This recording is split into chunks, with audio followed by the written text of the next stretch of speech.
ሰላም ወደ አድማጮቻችን ይሄ ስፖርት ነው። ወደ አድማጮቻችን በዛሬው ፕሮግራማችን አርሰናልን የሚመለከቱ ባለፉት 24 ሰዓታት የወጡ የተለያዩ መረጃዎችን ማድረሳችሁ ይሆናል። ታዲያ ወደ አድማጮቻችን እናንተ ስፖርትን ላይክ፣ ሼር፣ ኮሜንት፣ ሰብስክራይብ ማድረጋችሁን አትርሱ። በቀጥታ እንግዲህ የምናቀናው አርሰናልና ብሩኖ ጎሜሬስን የሚመለከተው መረጃ ነው። ብሩኖ ጎሜሬስ የመድፈኞቹ የዝውውር ኢላማ እንደሆነ ይታወቃል። የመጀመሪያው ጥያቄ ይፋዊ ባልሆነ መንገድ ተቀናቃኙ ቡድን ለኒውካስትል ቀርቧል። ነገር ግን ኒውካስትሎች የመጀመሪያው ጥያቄ እንዳልቀረበላቸው ጥረቶችን እያደረጉ ይገኛሉ። ነገር ግን አርሰናል በዚህ ረገድ የተሻለ ሂደቶችን ማከናወን ችሏል ማለት የሚቻል ነው የሚሆነው። ብሩኖ ጎሜሬስን በማሳመኑ ረገድ ጥሩ የሚባል ስራን ሰርተዋል። ብሩኖ ጎሜሬስ አርሰናልን ለመዘዋወር ፈቃደኛ ሆኗል። ነገር ግን አሁን ትልቁ ሂደት የሆነው ለአርሰናልም እንዲሁም ደግሞ ለሌሎችም አስቸጋሪ ያደረገው የብሩኖ ጎሜሬስ እና የኒውካስትል ሁኔታ ነው። ኒውካስትል ተጫዋቹ አይሸጥም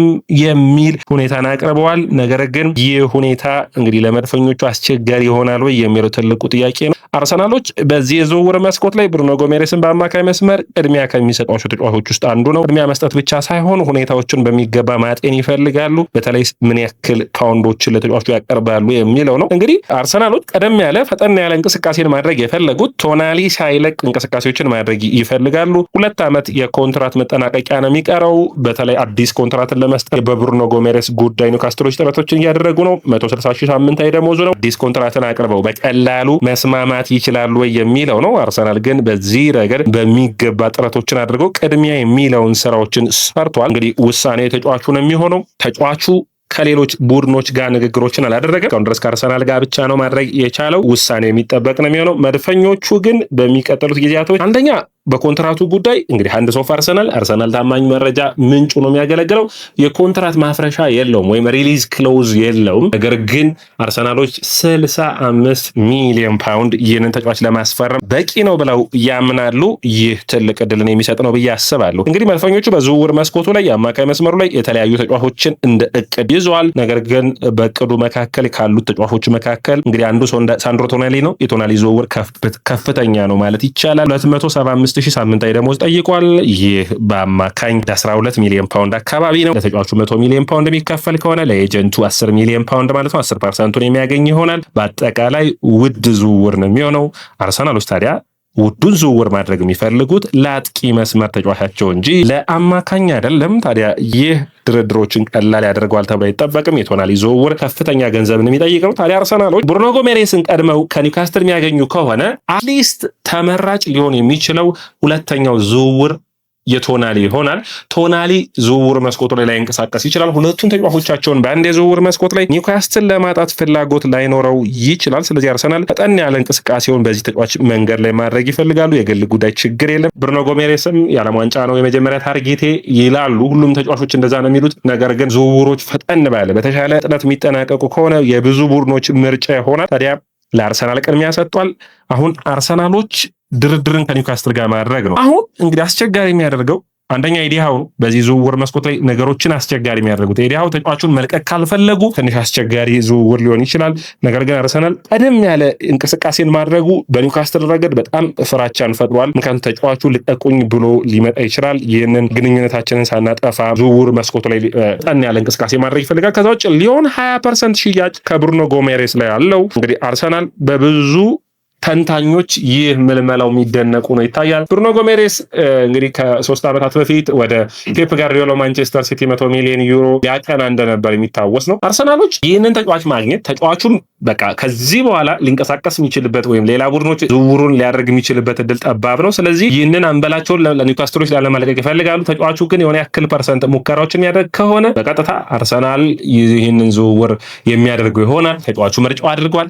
አርሰናል ትክክለኛውን ገንዘብ ካቀረበ ከቶናሊና ከብሩኖ ጎሜሬስ የተሻለ በዝውውር መስኮቱ ላይ ለኒውካስትልም ውጤታማ ያደርጋቸዋል ብዬ አስባለሁ። ወደ አድማቻችን እንግዲህ ሌላኛው መረጃችን የሚሆነው የሊያንድሮ ትሮሳርድን የሚመለከት ነው። ትሮሳርድን በሚመለከት እንግዲህ 3 ፈላጊ ቡድኖች አሉ።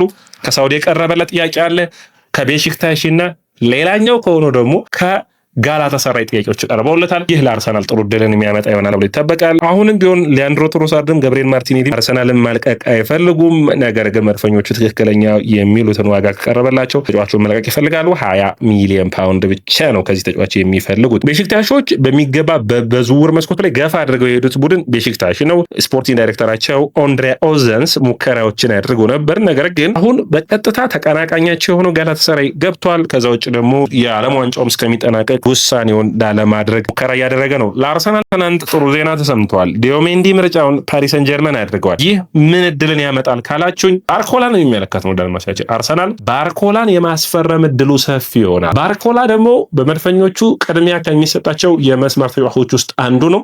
የባርኮላ መፈረም ደግሞ አርሰናልን ገብርኤል ማርቲኔሊን እንዲለቁ የሚያደርጋቸው ይሆናል። መድፈኞቹ ባለፉት ዓመታቶች የባርኮላ አድናቂ ቢሆኑም ዝውውሩ ግን አስቸጋሪ እንደነበር የሚጠበቅ ነው። ስለዚህ አሁን በመጨረሻ ግን ባርኮላን ለማግኘት እድልን የሚያገኙ ይሆናል። ምን ያክል ዋጋ ያስወጣቸዋል? ትልቁ ጥያቄ ሆኖ መቅረብ የሚጠበቅበት ነው። ሌላኛው መረጃ እንግዲህ ቤን ዋይትን የሚመለከት ነው። አድማጮቻችን በተለያዩ ሁኔታዎች እንዳየነው ከጉዳቱ እያገገመ ይገኛል። ነገር ግን ቤን ዋይት አርሰናልን ሊለቅ የሚችልበት እድል አለ የሚሉ መረጃዎች አሉ። በተቃራኒው ደግሞ አርሰናል ይህንን ተጫዋች ሊቆይና ሊፋለም ይፈልጋል የሚል ነው።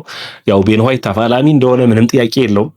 መድፈኞቹም የጉዳት ሁኔታውና 2024 የምናስታውሰው ቤን ዋይትን ተመልሶ ማየት ስላልቻልን እንጂ ቤን ዋይት ምንም ጥያቄ የለውም። ለመጨረሻ ጊዜ ከዓለም ዋንጫ ውጭ የሆነው እኮ በዌስትሃሙ ጨዋታ የአርሰናል የሰርሜቬልን መልሶ ማጥቃት ሊያቆም ሲሞክር ነውና እኔ ቤን ዋይት ቢቆይም ምንም ችግር ያለው ተጫዋች አይደለም። አንደኛ ቤን ዋይት በኔ እይታ የተከላካይ መስመሩን በሚገባ መሸፈን የሚችል ተጫዋች ነው። ዝውውር መስኮቱ በቀይ መስመር ካሉ ተጫዋቾች ቤን ዋይት የተሻለ ፐርፎርም የሚያደርገው ነው። ተከላካይ ሆኖ መጫወት መቻሉ በብዙ ሁኔታ ቤን ዋይት ካለውም ልምድ አኳያ የኮንትራት ጉዳይ ካልሆነ አሁን አርሰናሎች ኮንትራቱን የዚህ ተጫዋችን ማደስ አስቸጋሪ የሚሆንበት ጊዜ ካልሆነ በስተቀር ቤን ዋይት ጥሩ ፐርፎርማንስ ካላቸው ተጫዋቾች ውስጥ አንዱ ነው። ገብርኤል ሱስ በሚገባ ዝግጅቶችን እያደረገ ነው የሚገኘው።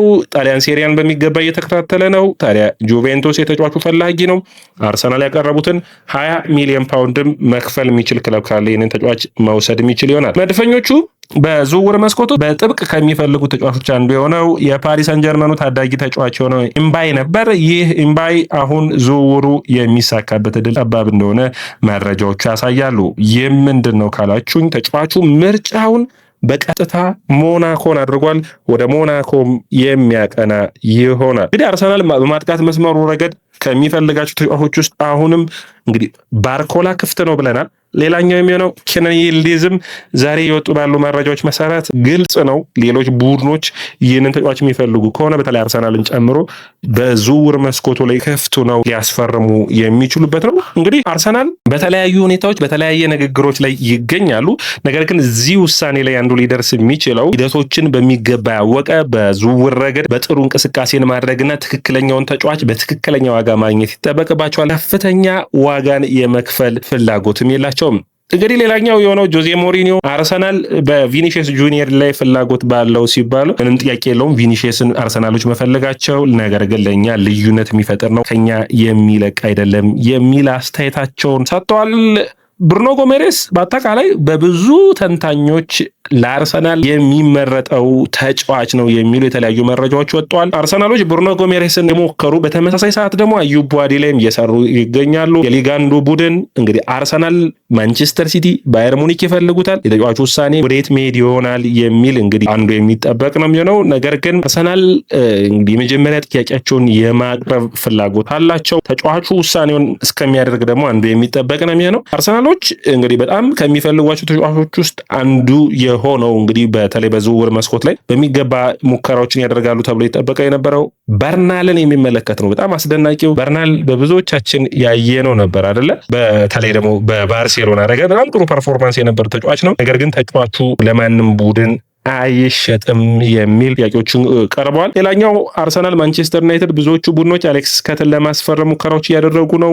ነገር ግን 80 ሚሊዮን ፓውንድ መክፈል ይጠበቅባቸዋል። መድፈኞቹ ሙከራቸው ጥሩ ቢሆንም ነገር ግን ሂደቶቹ አንዱ የሚጠበቅ ነው የሚሆነው። ማለትም ሙከራቸው ጥሩ ቢሆንም የትኛውን ተጫዋች ፈጠን ብለው ያስፈርማሉ። በተለይ በኔ እይታ ጥሩ እንቅስቃሴዎች ቢኖሩም የጥሩ እንቅስቃሴዎች መጨረሻ በፊርማዎች ካልተረጋገጡ በስተቀር ዝውውርና ማሊያውን አድርገው እስካላያችሁ ድረስ አንዳንዴ ዝውውር መስኮት በጣም የሚቸግር ነገር እንደሆነ የምታውቁት ነው። ወደ አድማጮቻችን የቀድሞቹ የአርሰናል ተጫዋቾች የሆኑት ሁለቱ ተጫዋቾች ሴስክ ፋብሪጋዝ እና እንዲሁም ደግሞ ማይክል አርቴታ በሚገርም ሁኔታ በቅድመ ውድድር ጨዋታዎች የሚገናኙ ይሆናል። ሮብ ኦገስት 12 በኤምሬትስ ስታዲየም የሚደረግ ይሆናል። ሴስክ ፋብሪጋዝ ቡድኖችን እንግዲህ በኤምሬትስ ስታዲየም መጀመሪያዎቹ ጊዜያቶችን በአርሰናል የደመቀ ተጫዋች ነው። ታዲያ አሁን ሌላ ቡድንን ወክሎ አርሰናልን የሚገጥም ይሆናል። ሌላ ትልቅ ቆይታ ማለት የሚቻል ነው የሚሆነው። ተከላካይ መስመሩን በሚገባ ላንሳው እና የቪክቶር ኮሬስንም በሚገባ ላንሳው እና ሁለቱን ሀሳቦች አንስቼ የዛሬውን ፕሮግራማችን የማጠናቀቅ ይሆናል። አንደኛው የተከላካይ መስመሩን አርሰናሎች በዝውውር መስኮቱ ላይ በተለይ ዊሊያም ሳሊባ ቀዶ ጥገናን የሚያደርግ ከሆነ በዝውውር መስኮቱ ላይ አርሰናል ላኳን ኤዝሪ ኮንሳን እየፈለጉ እንዳለና አሁንም ቢሆን በመሃል ተከላካይ ረገድ በጥሩ ፐርፎርማንስ እያሳየ ቢሆንም አስተማማኝ ነው ብለው አያምኑም። እንግዲህ በጥሩ ፐርፎርማንስ ባለፈው የውድድር ዓመት ሞስኬራን የምናደንቀው ቢሆንም ነገር ግን በወጥነት ለ6 ወራት ያክል በምርጥ ፐርፎርማንስ ይቀጥላል ብለው ስለማያምኑ እዛ ላይ ተጫዋችን ለማስፈረም መድፈኞቹ ፍላጎት አላቸው የሚለውን ሃንድ ሶፍ አርሰናል አወጥቶታል። ሌላኛው ሞናኮ በዚህ የዝውውር መስኮት አላውገንን የሚሸጠው ከሆነ አርሰናሎች ከዚህ ተጫዋች ዝውውር ላይ ከ10 ሚሊዮን ፓውንድ የማግኘት እድል ሊኖራቸው እንደሚችሉ መረጃዎቹ ያሳያሉ። ሌላኛው አድማጮቻችን መንሳት የሚጠበቅብን ቪክቶር ኮሬስን የሚመለከት ነው። ቪክቶር ኮሬስ በዝውውር መስኮቱ ላይ በግልጽ እንደተናገረው አርሰናል መልቀቅ ፍላጎት እንደሌለው በአርሰናል ደስተኛ እንደሆነና እዚሁ ቤት የመቀጠል ፍላጎት እንዳለው በቀጥታ አንስቶታል። አድማጮቻችን የየስፖርት ነው። የየስፖርትን ላይክ፣ ሼር፣ ኮሜንት፣ ሰብስክራይብ ማድረጋችሁን አትርሱ። እናንተ ላይክ፣ ሼር፣ ኮሜንት፣ ሰብስክራይቦቹ ጋር እንደርስ የሚያግዘን ነው የሚሆነው።